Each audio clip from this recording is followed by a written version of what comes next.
the US, there's this big debate about putting a tax on unrealized gains. So if you bought crypto in day one and it goes to 10 and you hold it, you have to then pay tax on that gain from 10 to 100 or 1 to 10 without even selling it. So you're forced to sell in order to have the available cash to make up for that tax bill. And so that's the big debate, that there is still today a population that is wanting to pay tax to an institution that today we have no transparency in terms of where those funds go. You don't know where your exact dollar is going, how much actually goes towards addressing the underlying problem. Somebody from the World Food Program said that if Elon Musk sold, again, it's sort of somehow always goes to Elon Musk. I think he's a big sort of poster child that everybody wants to attack. They said 2% of his wealth, which would be about $6 billion or something like that, would solve food hunger. And that went on live on mainstream media. CNN posted that, Reuters, everybody was, we should tax people more. But what I thought he did was brilliant, where he then suggested, I will give you $6 billion. I will sell my Tesla shares again to fund $6 billion to solve food hunger. Come up with a plan, share that plan with me, and be transparent about how the funds are going to be spent according to that plan.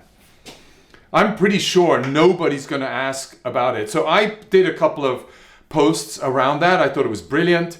And what I found, and again, remember, there's the COP26 taking place in Glasgow. COP26 is a big sort of ESG conference, right? It's about environment, social, and governance. So you would think that that's super aligned with the WFP. And everybody then all of a sudden said, oh, no, you can't just solve food hunger with $6 billion. And so everybody was all of a sudden retreating from the possibility of solving hunger, having to put an exact plan together and disclosing that plan openly and transparently. And number two is accounting and providing transparency on the allocation and distribution of those $6 billion. So you can just see that that is actually a big threat to a lot of these institutions, which sort of leads me to why this long precursor to where we want to go. And I'm a big believer in self-management and looking after ourselves. We cannot trust and rely on pension systems to look after us for our retirement. We have to look after ourselves and work for ourselves and identify how we best live within our means, but also generate returns that are going to allow us to live in the means where we want to and retire within our own control and manage our own destiny a little bit. And so one of the things that I found crypto has provided, and it's a really bad word, but UBI, right? Universal Basic Income. It's got this connotation where I just sit back and I just get income, which is a totally wrong perception of what UBI should be. Universal Basic Income is to mean that everybody should be able to participate and generate the incomes that works and progresses and projects are offering to various participants. In crypto land, UBI is alive today, raw and true. You can go onto various projects. You can earn huge amounts of yields. By participating and supporting projects, you receive airdrops.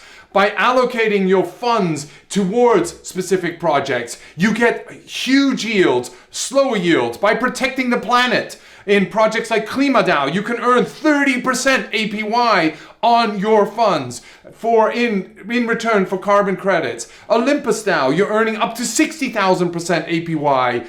You're getting free airdrops on lunaairdrops.com, supporting each of the projects, securing the blockchain for the Luna or Terra ecosystem, for the Anchor protocol, and for Mirror protocols. So all of these are just simple examples. But what does it mean? It means you as an individual have to work to identify where these opportunities are. You have to study, you have to watch YouTube videos, you have to listen to the experts, you have to join into communities, participate and ask the communities. So it's not just sit back and get the airdrops. You actually have to participate in the communities. You have to talk to community members. You have to share. And one word that everybody uses is you ape in. And so how do you ape into these communities and really become a participant? The community is there supporting you, but they won't feel sorry for you if you do a mistake,